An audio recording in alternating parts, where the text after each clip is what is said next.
2.1.6 Membuat acuan model 3D. Teknologi pembuatan mempunyai kaedah yang pelbagai untuk menghasilkan sesuatu produk. Jadual 2.1.3 di bawah ni 2.1.3 menunjukkan beberapa contoh kaedah pembuatan yang boleh digunakan. Kaedah pembuatan, contoh proses dan juga definisi penerangan. Tuangan dalam bahasa Melayu, casting dalam bahasa Inggeris. Okey, ini dia punya gambar Saya nampak di situ yang berwarna oranye ni adalah lava besi yang telah dicairkan Ini bekas dia lah. Ini dipanggil tuang, maksudnya dia tuang masuk dalam acuan Okey, dia punya definisi atau penerangan. Proses membentuk sesuatu produk atau sebahagian melalui proses peleburan dan menuangnya di dalam acuan yang telah disediakan. Acuan ataupun molding dalam bahasa Inggeris. So ini dia punya cara kaedah dia lah. So ini adalah acuan. Yang ni acuan. Yang besi awak tengok kat dalam ni adalah dia punya bahan tu yang dia tuang tadi, yang dia casting tadi. So yang di luar ni adalah acuan dia. Penerangan dia. Rongga yang terdapat pada acuan menyerupai bentuk produk sebenar. Bahan dimasukkan ke dalam acuan sama ada melalui tuangan atau injection molding bahasa Inggeris iaitu dia inject dengan satu macam tube untuk dia press cecair sama ada besi atau plastik ke dalam acuan dan dibiarkan mengeraslah. Sejuk, bila dah sejuk tu dia keraslah. Seterusnya pembentukan ataupun dalam bahasa Inggeris dipanggil sebagai forming. Ini kaedah dia. Nampak ni adalah mesin yang akan membentuk. Okey. Yang dipegang ini adalah besi ni yang dibentuk. Dibentuk untuk melengkung ke, untuk membengkok ke. Okey, proses mengubah bentuk sesuatu bahan menjadi bentuk lain yang boleh digunakan untuk membina satu produk. Pemesinan atau dalam bahasa Inggeris machining. Ini dia punya gambar rajah dia. Gambar dia ini adalah macam satu alat gerudi yang berputar, dimasukkan dalam satu alat berbentuk seperti logam. Okey, dan dia akan buat macam alo lah dengan melalukan mesin gerudi ni dalam satu produk penjal lah, aluminium ke besi ke. So di sinilah yang dipanggil pemesinan, iaitu proses membuang. Okay, nampak dia membuang bahan besi untuk buat satu alo kat sini sesuatu bahan daripada bahan supaya menjadi bentuk yang dikehendaki. Seterusnya sambungan, dalam bahasa Inggeris dipanggil joining. Okay, awak lihat gambar ni pun awak dah tahu biasanya kita panggil ni welding. Bila welding ni kita sambungkan dua batang besi ataupun dua keping besi dan kita buat penyambungan tu di tengah untuk menyambungkan dua besi tu tadi. Bahagian atau komponen yang dihasilkan melalui proses sebelumnya disambungkan supaya menjadi satu produk baharu yang boleh berfungsi. Kita masih dalam bab 2, aplikasi teknologi. Model. Apa dia model? Asas kepada pembinaan sesuatu produk ialah satu objek seakan-akan menyerupai reka bentuk produk yang dinamakan model. Okey. Model statik. Okey. Model ini dihasilkan untuk melihat rupa bentuk sebenar sesuatu produk. Tiada bahan yang boleh digerakkan, tiada bahagian yang boleh digerakkan. Penilaian dilakukan dari segi rupa bentuk, warna, saiz dan pembuatan proses. Okey. Seterusnya model berfungsi. Kita lihat model ini dihasilkan untuk menilai kefungsian beberapa bahagian pada produk.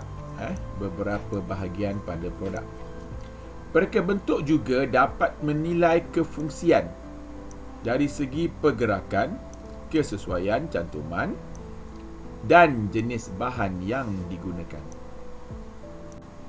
Proses menghasilkan acuan model 3D.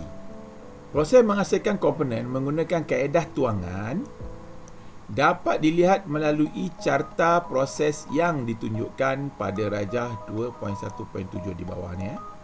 Okey. Pertama sekali, menghasilkan model awal 3D. Seterusnya, membuat acuan. Selepas itu baru kita membuat proses tuangan ataupun casting tadi. Menghasilkan model awal 3D.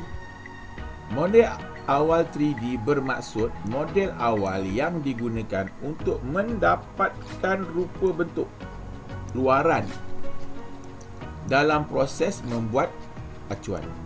Okey. Pelbagai bahan boleh digunakan untuk menghasilkan model awal 3D. Biasanya bahan seperti lilin, tanah liat, kayu dan plastik digunakan sebagai model awal 3D. Kaedah terkini dalam menghasilkan model awal 3D adalah dengan menggunakan mesin pencetak 3D. Banyak sudah dijual sekarang.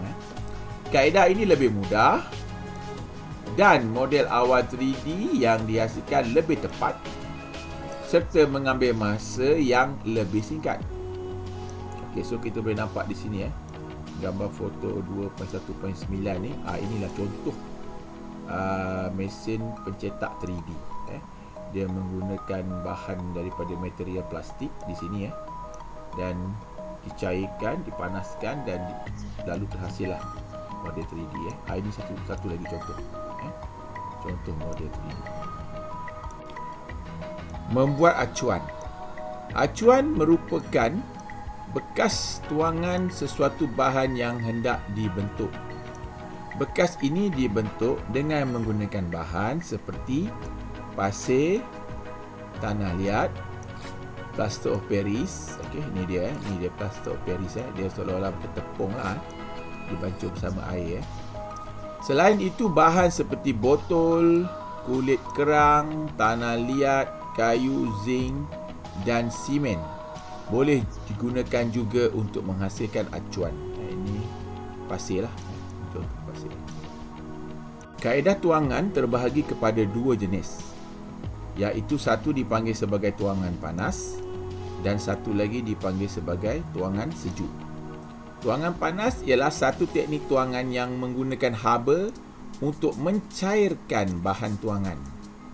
Contoh dia, bahan tuangan adalah seperti plastik dicairkan, timah dicairkan, tembaga dicairkan dan juga besi kelulu. Kita boleh tengoklah ni, contoh gambar besi panas, dia tuang masuk dalam satu bekas acuan. Tuangan sejuk. Tuangan sejuk dilakukan dengan menggunakan bahan-bahan seperti plaster of Paris yang tadi kita lihat di atas tadi dan resin epoksi. Ini dia orang benda ni dibuat dia tak panas, dalam bentuk satu kaedah yang tak panas. Dia macam plaster of Paris campur dengan air, macam resin epoksi ni dia ada bahan pelarut pencair dia sendiri. Kaedah ini tidak menggunakan haba, so dia tak panas lah, untuk mencairkan bahan tuangan. So ini contohlah tengok gambar foto 2.1.13 ini contoh tuangan sejuk menggunakan plaster of Paris yang kita nampak macam tepung tadi campurkan dengan air. Proses menghasilkan acuan menggunakan plaster of Paris. Proses untuk menghasilkan acuan dengan menggunakan plaster of Paris akan melalui beberapa peringkat seperti yang ditunjukkan pada rajah 2.1.8 ni dia di bawah ni. Okey, kita lihat kita sediakan plaster of Paris. Okey. Kemudian kita campurkan dengan air sehingga menjadi paste. Maksudnya macam kita kalau kita tepung kita nak buat cucur tu, kita akan bancurkan dengan air sampai dia jadi seperti paste, tidak terlalu pekat dan tidak terlalu cair. Maksudnya dia sebati lah. Letak di dalam bekas, bekas plastik lah biasanya. Sapukan lapisan minyak pada model awal 3D. Macam kita nak buat kuih lah, kita sapukan minyak ni, tujuan dia supaya plaster of Paris itu tidak melekat pada bahan acuan yang kita gunakan. Celupkan separuh bahagian model awal 3D ke dalam paste plaster of Paris dan biarkan sehingga kering. Okey, selepas tu ulang langkah 1, ini dia langkah 1 hingga langkah 6, ini yang ke-6 hingga kering ni. Tanggalkan model awal 3D dengan berhati-hati sebab kita dah sapu minyak tadi ni, okey. Jadi mudah untuk kita tanggalkan. Dan bersihkan acuan yang terbentuk. So itulah dia proses menghasilkan acuan menggunakan plaster of Paris.